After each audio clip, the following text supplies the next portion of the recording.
Hey folks, how's it going? When I answer questions on the internet or on Quora, I field all types of questions, not just about entrepreneurship or patents or startups, but one question I often get is, how did I discover or how did I find my entrepreneurial spirit or drive? So I'm going to tell you a story of where I believe my personal drive to do startups, set up companies, help people do companies comes from.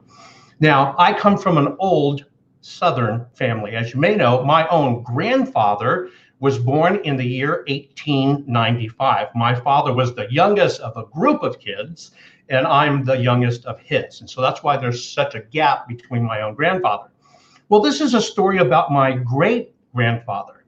Now, my great grandfather was known locally as a lazy cotton picker. Now, how can a lazy cotton picker inspire somebody's entrepreneurial drive? You would think if anybody was referred to as lazy, it wouldn't be an inspiration. So let me tell you this story. I'm going to transport you back in time to about 1870. And this was at the time that cotton was at its all-time high for then. My family, coming through the Civil War, had just lost a tremendous amount of assets and land. So now my family was on the opposite side, working as sharecroppers. Now, sharecropper is where you are given the land by another farmer. You work, you raise the crop, whatever it is, and when it's harvest time, you share in that and you make money. But my great-grandfather said, no, there has to be a better way, because I don't want to use my fingers to pick cotton and have them be all bloody just to work for somebody, literally for pennies a day. See, back then in 1870, if you were a farm laborer, the wage was about $13.25. $13.25 a month. That means you worked all year on the farm laboring, you would make about $159 a year. That was the wage. Now, this was in the cotton growing lands of the South. You could get paid pennies, dimes, quarters a day picking cotton. And if you've ever seen cotton, imagine if you were cracking a nut, because it has this husk, and you have to pull this white soft cotton out of these razor sharp teeth to get it in the bag, because you're picking a bale of cotton. Well, a bale of cotton is about 500 pounds. And so you had a quota. You had to hit that and you had to pick it, and you were paid a whopping $13.25 a month to pick cotton. Here's how my great-grandfather got, should we say, hassled by everybody locally as being the lazy cotton picker. He said, I am not going to work for $13.25 a month and do all this work for somebody else just to make far better than I. So he came up with what I call the second right answer. And this is the gift he bestowed on me, because I learned to look for the second right answer when it comes to starting a business. Here's what he did. He absolutely refused to pick cotton.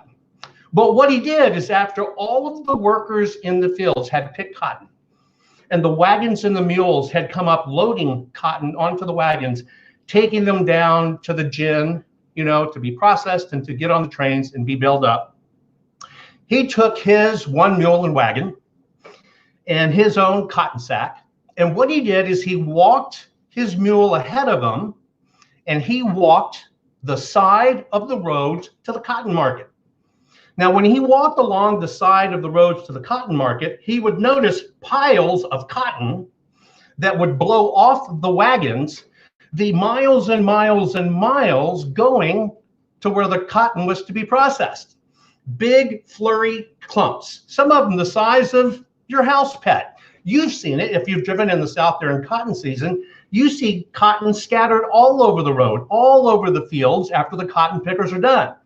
Well, what happens is people are too lazy to pick that up, but they'd rather pick it out of the husk and make their fingers bleed. And of course, now mechanized equipment does it. Well, my grandfather walked along the road picking up cotton, smoking a cigarette, having a nice time, picking up cotton, and everybody thought he was crazy, but he was picking up wads of cottons. And by the time he got to the market, he had, in fact, over his excursions up and down the cotton roads, picked up his own bale of cotton.